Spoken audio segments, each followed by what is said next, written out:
Hey, thanks for tuning in. These are Castelvetrano olives. They originate from the Belice Valley of Sicily, and they're without question, hands down, one of my absolute favorite things on the planet to eat.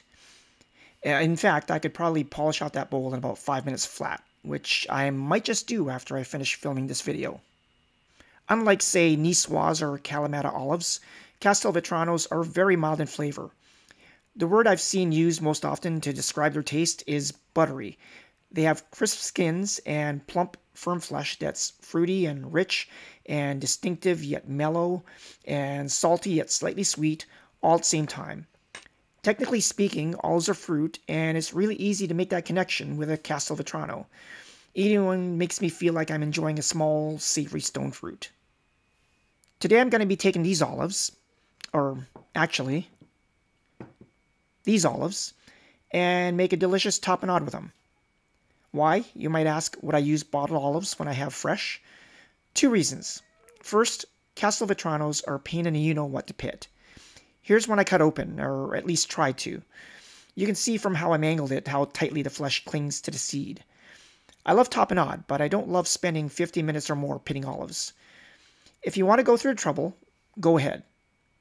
Second, because my tapenade is going to have other strong flavors in it, there's not going to be a huge noticeable difference in the end between the bottled olives and the fresh.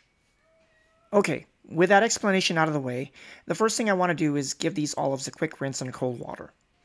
The label says that they're packed in water, with some preservatives of course, but I'm going to wash them anyway just to get rid of any possible off flavors.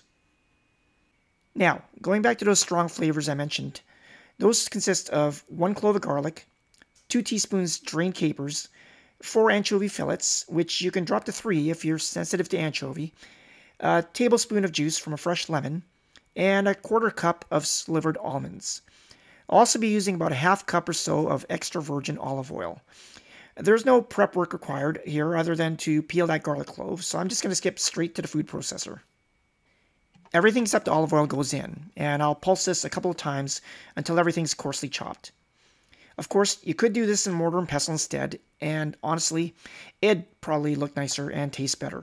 Unfortunately, we didn't bring our mortar and pestle with us when we moved a couple of years ago, and I still haven't picked up a replacement.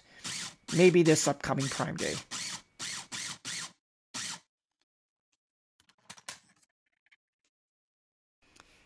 That's looking about right. So now I'll add most of the olive oil and pulse it again. I'll keep repeating this process until I get the texture I want.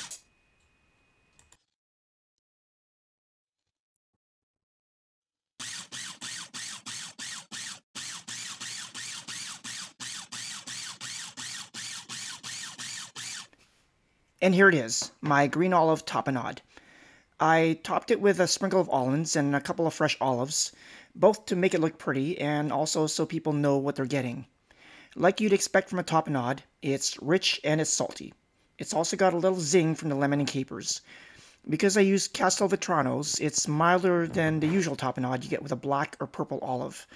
But that also makes it fruitier, and the almonds add a little surprising crunch. If you're an olive lover, I highly recommend you give this a try.